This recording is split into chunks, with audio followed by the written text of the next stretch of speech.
Juliette. I want to continue that same email of 4/22/17, although it probably is repeating a lot of the stuff I've already said. But I was so infuriated by that email that your mother sent me after such a long time, after not seeing you for so long, and your 16th birthday coming up, and just gaslighting me about everything. Well, here we go. I write to her, in rereading your post, I have to address a few things are. Your mother said, it's hard for me to reach out to you because you can be so mean and cruel. Even when you aren't mean, I'll never know when you will become mean.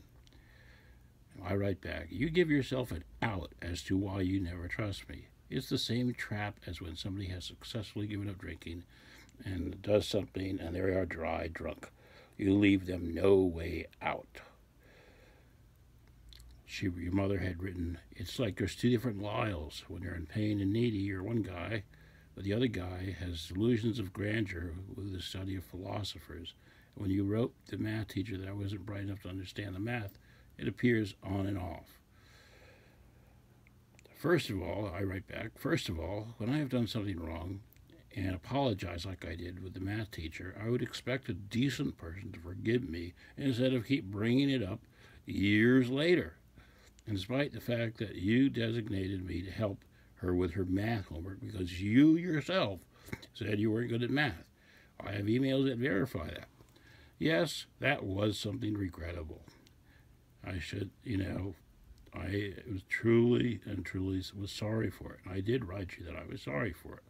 But here, you just, smacked me across the face with it. And I write, do you even know what illusions of grandeur means?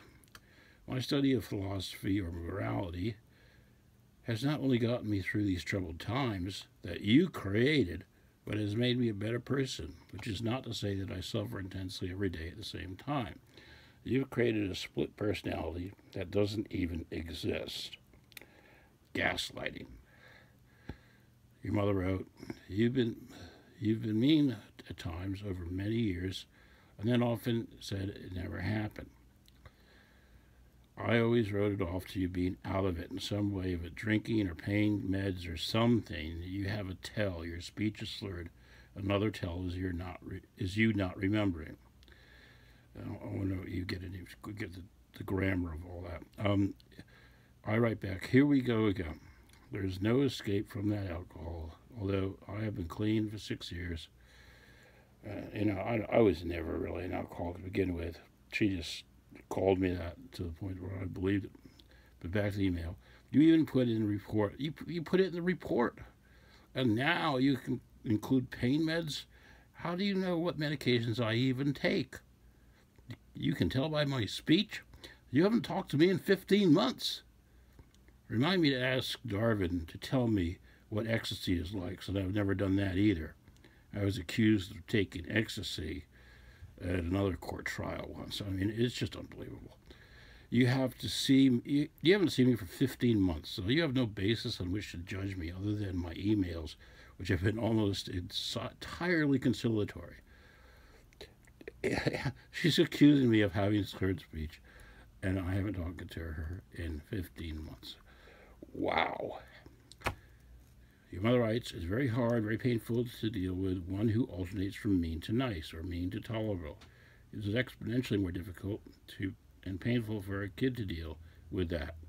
Not only is that a statement based on ignorance, because how does she know how much more a kid feels, and does she understand what exponentially means? Because that's a pretty, powerful statement. I mean, I don't even get into this, I cruise. I admit that I have very often made comments about your mother's intelligence, but it is what it is. Sorry. On what expertise do you claim that? I write. What goes on in Daddy's house? I would like to know what goes on in Lori's house. Once again, your only thought process is past events. I will no longer be mean to anybody. I need to be given a chance to prove it.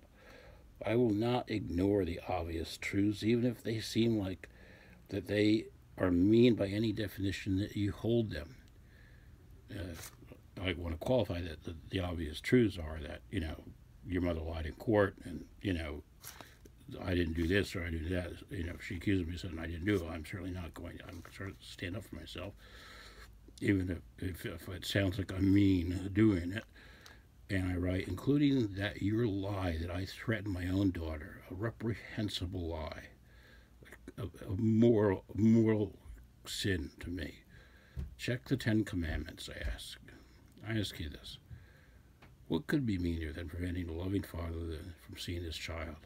If the situation were reversed, I could never do that to you. I would not be able to live with myself.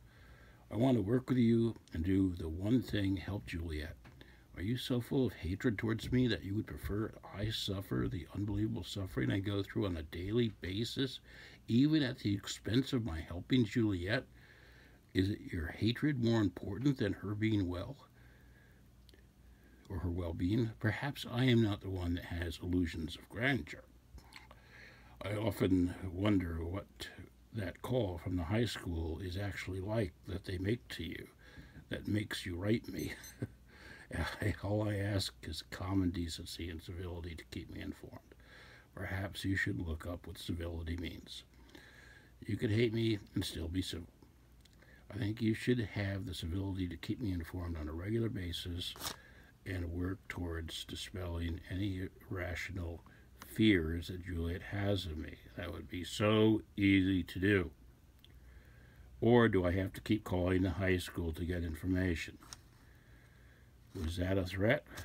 You bet it was. Because that kept your mother writing me back. I will honor the order. I will not break the law. I will not go away. I'll never give up on my daughter. I am still not finished, but I have to address your response properly so those thoughts can be finished. See, if I'm angry about something or mad about something, I need to put it in the drawer, put it away, and not bring it up again and again and again and again and again like your mother does. This is just a response to your email. I've yet to write what I was going to write you. My goodness. By this time, my sister is reading all of these letters. That's enough.